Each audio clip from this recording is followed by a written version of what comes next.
أعوذ بالله من الشيطان الرجيم بسم الله الرحمن الرحيم ذلك من أنباء الغيب نوحيه إليك وما كنت لديهم إذ يلقون أقلامهم أيهم يكفل مريم وما كنت لديهم إذ يختصمون.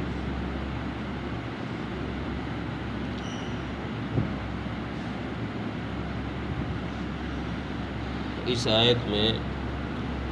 رسول اللہ صلی اللہ علیہ وسلم کی نبوت کی دلیل پیش کی گئی ہے. آپ کی نبوت کو بتایا گیا ہے کہ آپ نبی آخر الزماں ہیں اور دلیل یہ دی ہے حضور صلی اللہ علیہ وسلم کے نبی ہونے کے لیے کہ پیچھے جو یہ واقعات ذکر کیے گئے حضرت مریم کا یا حضرت زکریہ کا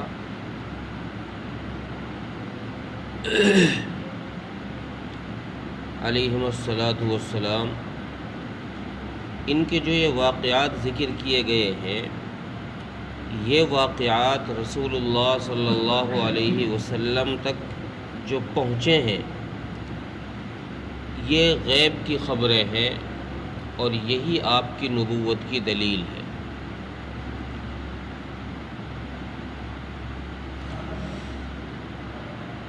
چونکہ انسان کے پاس علم حاصل کرنے کے 3 ذرائع ہیں. یا تو انسان اپنی عقل کے مشاہدے سے کرتا ہے، عقل کے ذریعے سے کوئی بات سوچ لی اس کا علم حاصل ہو جاتا ہے، یا پھر انسان کو کانوں کے ذریعے سے کسی چیز کا علم حاصل ہوتا ہے. کسی نے کوئی بات بتائی، اس نے کانوں سے وہ بات سن لی، اس کے ذریعے سے علم حاصل ہو سکتا ہے. تیسرا ہے مشاہدہ، کہ آنکھوں سے دیکھ لے کسی چیز کو، اس کا پتہ چل سکتا ہے یہ چیز ہے. ان واقعات میں جو پچھلے یہ واقعات گزرے ہیں ان میں اور جو یہ خبریں رسول اللہ صلی اللہ علیہ وسلم نے صحیح بتائی ہے، جن واقعات کا ذکر صحیح کیا گیا ہے، یہ سوائے اس کے بجز اس کے کہ یہ غیب کی خبریں ہیں اور یہ وحی کے ذریعے سے حاصل ہوئی ہے، ان تینوں ذرائعوں میں سے کوئی سا ذریعہ بھی ایسا نہیں ہے جس کے ذریعے سے رسول اللہ صلی اللہ علیہ وسلم تک ان واقعات کا علم پہنچتا. کیوں؟ اس لیے کہ عقل سے تو یہ بات بہت دور ہے کہ عقل کے ذریعے سے ان واقعات کا مشاہدہ ہو جاتا، کیونکہ آپ کی بعثت تو بہت بعد کی ہے. حضرت عیسیٰ اور حضرت زکریہ علیہم الصلاۃ والسلام کی بعثت بہت پہلے کی ہے. عقل سے بھی ان واقعات کا مشاہدہ نہیں ہو سکتا. دوسری چیز سماعت کے ذریعے سے یا پڑھ کر اس سے بھی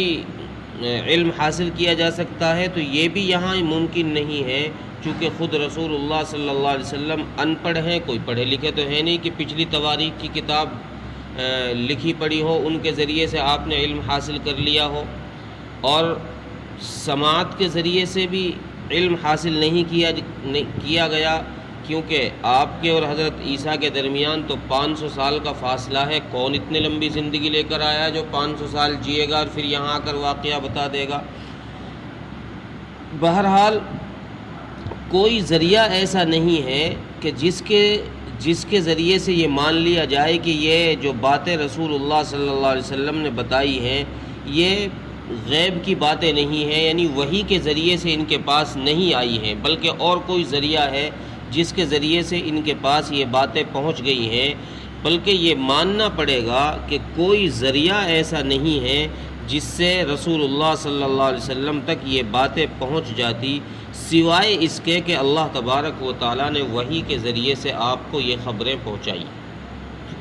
اور جب آپ کو یہ خبریں وحی کے ذریعے سے پہنچی ہیں تو وحی نبی پر ہی آتی ہے، اس لیے ثابت ہوا کہ آپ اللہ کے نبی ہیں، آپ پر وحی آتی ہے. واقعات کیا ہیں، اور آگے اللہ تبارک و تعالیٰ نے ان واقعات کو بطور دلیل کے پیش کیا اور یہ فرمایا کہ نبی جی آپ اس وقت نہیں تھے جب حضرت زکریا علیہ السلام اور ان کے اور ساتھی جو مجاور تھے بیت المقدس میں، جو اور عبادت کرنے والے عابدین تھے، جن کی تعداد تقریباً 27 لکھی ہے تفسیر مظہری نے کہ 27 لوگ تھے جو بیت المقدس میں عبادت کرتے تھے. جب حضرت مریم علیہ السلام کی والدہ حضرت مریم کو لے کر بیت المقدس پہنچی اور ان لوگوں سے جا کر کہا کہ لو یہ میں نے نظر مانی ہے اور یہ میری نظر کی ہوئی بیٹی ہے، آپ اس کو بیت المقدس میں رکھیں، میں نے اس کو اللہ کے لیے نظر مان لیا ہے، یہ اس گھر کے لیے وقف ہے.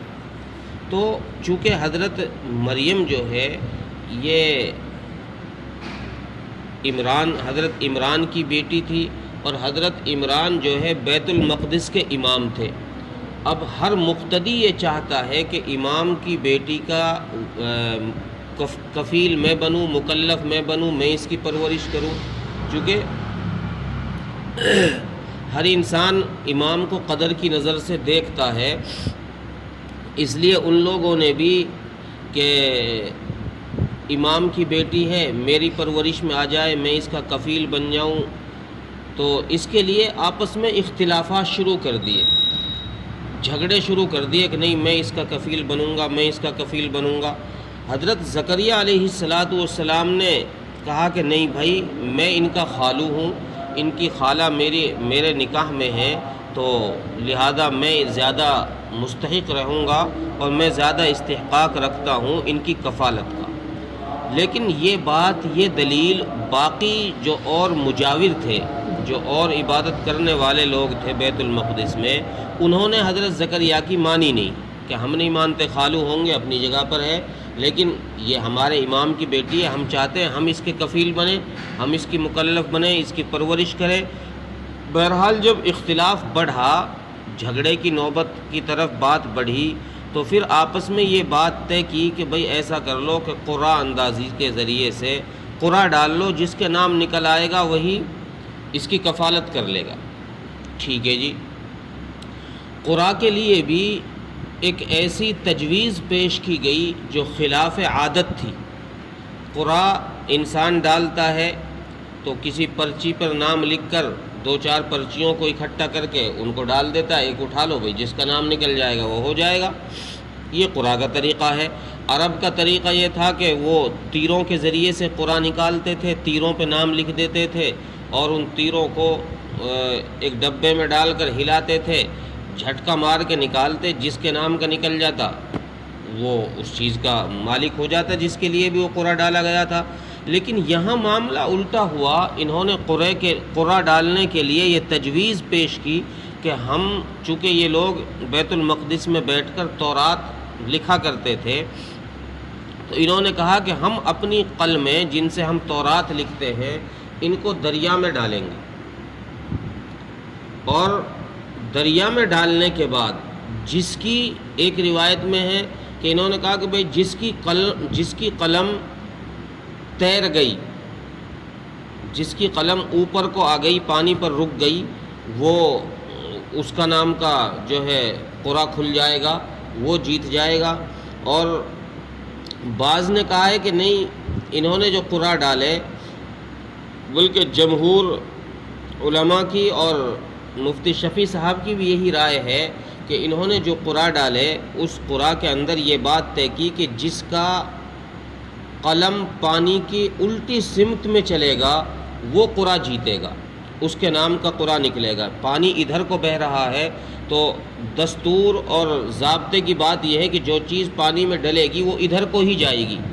لیکن قرعہ میں انہوں نے جو طے کیا وہ یہ کہ جس کی قلم الٹی سائیڈ کو چل جائے، پانی جدھر سے آ رہا ہے ادھر کو جس کی قلم جائے گی وہ آدمی قرعہ جیتے گا،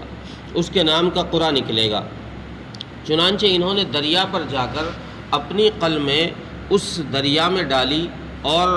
سب کی قلمیں معمول کے مطابق جدھر پانی بہہ رہا تھا سب کی ادھر ہی بہہ کر چلی گئی. حضرت زکریہ علیہ السلام کی قلم جو تھی وہ الٹی سمت میں بہنا اس نے شروع کر دیا۔ اس طریقے سے حضرت زکریہ علیہ السلام کا نام اس قرآن کے اندر نکلا، اور حضرت مریم علیہ السلام کو مریم علیہ السلام کی کفالت حضرت زکریہ کے سپرد کی گئی۔ پھر حضرت زکریہ نے اس کی کفالت کی، جس کا واقعہ پہلے گزر چکا ہے۔ اور اس کی طرف اشارہ کرتے ہوئے قرآن نے کہا ہے کہ یہ جو واقعہ صحیح بتایا ہے رسول اللہ صلی اللہ علیہ وسلم نے، یہ اس واقعے کا صحیح بتانا اس بات کی دلیل ہے کہ یہ بات رسول اللہ صلی اللہ علیہ وسلم تک بذریعہ وحی پہنچی ہے، اور کوئی ذریعہ رسول اللہ صلی اللہ علیہ وسلم تک ان واقعات کے پہنچنے کا نہیں تھا۔ اس لیے مان لیا جائے گا، یہ بات تسلیم کر لی جائے گی کہ نبی آخر الزماں حضرت محمد مصطفیٰ صلی اللہ علیہ وسلم اللہ کے نبی ہیں۔ اگر کوئی ان کی نبوت کا انکار کرے گا، اقرار نہیں کرے گا، تو وہ دائرہ اسلام سے خارج ہو جائے گا۔ اب یہاں ایک بات یہ ہے، قرآن اندازی اسلام کے اندر کہاں تک جائز ہے، کس حد تک جواز ہے اس کا؟ تو حنفیہ کے یہاں جن امور میں شریعت نے حصے متعین کر دیے ہیں، جن کاموں میں شریعت نے حصے متعین کر دیے کہ فلاں حصہ اتنا حصہ اس کا، اتنا حصہ اس کا، ان امور میں بھی قرعہ ڈالنا یہ جوئے کے درجے میں ہے اور جائز نہیں۔ ہاں، جن امور میں شریعت نے حصے متعین نہیں کیے، یا جن امور میں انسان اپنی رائے سے فیصلہ کر سکتا ہے متفق رائے ہو کر، ایسے امور میں قرعہ ڈالا جا سکتا ہے۔ مثلا کوئی جگہ ہے، کوئی مکان تقسیم ہو رہا ہے، اس مکان پر چونکہ شریعت نے سارے وارثوں کے حصے متعین کر رکھے ہیں، ایک بیٹے کو اتنا ملے گا، بیٹی کو اتنا ملے گا، باپ کے حصے میں یہ آئے گا، یہ حصے متعین ہے۔ اگر اس مکان کو تقسیم کرنے کے لیے کوئی آدمی قرعہ ڈالے کہ ایک پرچی پر نام لکھ لے کہ بھئی جس کا نام نکل آئے گا یہ سارا مکان اس کا ہو جائے گا، تو شریعت نے اس قرعے کو ناجائز اور حرام قرار دیا ہے، یہ جوئے کے درجے میں ہے۔ ہاں، مکان کی تقسیم ہو جائے، پھر کسی حصے کو بانٹنے کے لیے کہ بھئی یہ حصہ اس کے حق میں جائے یا اس کے حق میں جائے، مان لو اوپر کی منزل فلاں کے حق میں جائے یا اس کے حق میں جائے، اس کے لیے قرعہ ڈالنا جائز ہے۔ اس کے لیے نام لکھ کر پرچیوں میں قرعہ ڈال دے، جس کا نام نکل آئے اس کے حصے کو وہ حصہ دے دے۔ چونکہ یہاں پر یہ منزلوں کا بانٹنا یا مکان کے کسی مشرقی اور مغربی حصے کا بانٹنا، یہ اتفاق رائے سے بھی ہو سکتا ہے۔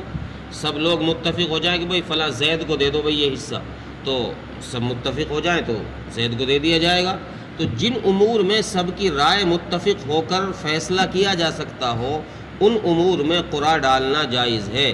جن امور میں سب کی رائے متفق نہ ہو سکتی ہو یا شریعت نے ان کے حصے متعین کر دیے ہوں، تو ان امور میں قرعہ اندازی کرنا جائز نہیں ہے، بلکہ جوا کے درجے میں۔ ترجمہ دیکھیں، ذالک من انباء الغیب نوحیہ الیک، یہ جو خبریں ہم نے آپ تک پہنچائی ہیں اے نبی جی، وما کنت لدیہم اذ یلقون اقلامہم ایہم یکفل مریم، حالانکہ آپ اس وقت ان کے پاس نہیں تھے جب وہ اپنی قلمیں دریا میں ڈال رہے تھے مریم کی